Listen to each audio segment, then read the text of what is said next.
We go to the Twitter account of Timo Risque. He's a Pro Football Focus guy. And he tweets, is Brett Veach's street secret superpower evaluating offensive linemen? Brett is the Chiefs college personnel analyst and director of personnel and the GM since 2013. And he posts a chart showing the success of teams drafting O-linemen since 2013 when Brett took over those roles. Cowboys are third best, though. Like, I looked at the chart and I'm like, okay, yeah, the Chiefs are the best at finding offensive linemen in the draft. The Cowboys are the third best. Only KC and actually Detroit have been better. Mm-hmm. So it made me think, shouldn't we trust the Cowboys to make the right decision here on these offensive linemen, Green and Johnson? Or should we say, wait a minute now, you've missed on Connor McGovern, you missed on Connor Williams, you missed on Tyler Biotish, and you're putting Terrence Steele in at right tackle. Do you trust this team's ability to find and put in the right offensive linemen, or are you skeptical at this point, Brian? They were plug-and-play guys. They were really, really good with this. And I'll say this about Kansas City. They have one of the best offensive line evaluators as their head coach. Oh. Andy Reid was tremendous when I was with him in Green Bay. He was a former offensive lineman himself when he was at Brigham Young. You know, he knows that. When we used to work the draft and stuff, we trusted Andy with his views on these offensive linemen. Do you think you could still get a couple of good snaps out of Andy? He's still a mountain. He is still a mountain of a guy. You know what? Should we trust? This is the questions I have now, General and Lucius. These are the questions I have. Ooh. Is all of a sudden, you know, Connor McGovern was I mentioned this a bunch, the grade of a 1-2-1, top of the second round. Okay. This is kind of the area now that we're talking about. I'm gonna say that maybe that Green and maybe Johnson don't have first round grades, but maybe they're just that tick below. You know, if you go back, Travis Frederick, he didn't have a first round grade on their board, but they still draft him. You know, and boom, he's a great player.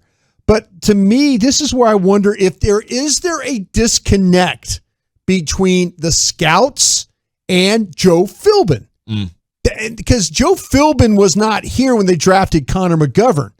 But then Connor McGovern is like, he gets to play, and then he gets pulled, and then you're thinking Joe Philbin's probably going, I told you guys, this guy couldn't play. He's a fullback at best. Yeah, so now the scouts are going, wait a minute, Joe.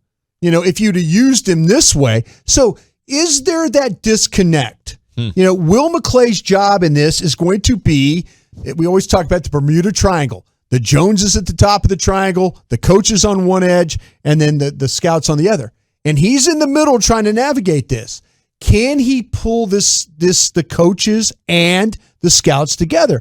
Because there might be a little bit of mistrust right now. There's got to be some agreement. You can't have them. Yeah, there can't be, and this is a huge position for the Cowboys. Yeah. They're in a huge position where they have to think, okay, do we take a guy that we have questions about? And there's questions about Green. There's questions about Zion Johnson.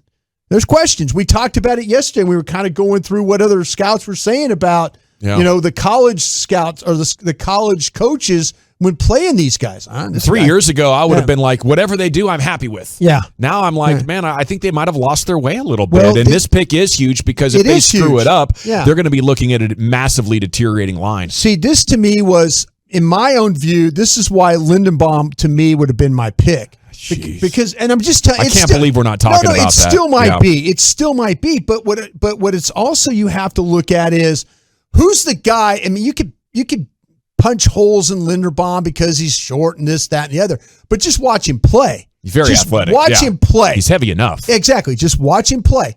But those guards, like with Green and Johnson, just questions. And my first round pick, I'm trying to eliminate the problems. I'm trying to eliminate anything that might cause me problems. Do you think, okay, now this might be too outside the box for you, but remember when Jerry said, I couldn't say how much I love Dan Quinn because I didn't want to create a market for him any more than already was? Yeah. Do you think they could be so sold on Linderbaum, they're like, don't even bring him in for a 30. We don't want teams below us snapping at him. Yeah, do teams do that? Yeah, the teams could, and I think if you're a team if you're interested in doing that, Philadelphia still has 2 picks. Now, again, they'll say, well, they drafted a And Kelsey's staying around. Yeah, he is. But would they think about the future? They drafted the kid from Alabama, and played him at guard and stuff like that. Maybe they'll move him to center. We'll see. But right now, to me, if you're playing that game, the minefield is somewhere between 16 and 30 on what you're going to get with Linderbaum. Somewhere between there. Well, hopefully they want him. Yeah, but hopefully they want him. But it might be big. Hey, they've drafted guys before that hadn't been 30 visits guys. I talked about DeMarcus Ware. I've also talked about Mo Claiborne. Weren't 30 visit guys, so maybe they'll do that.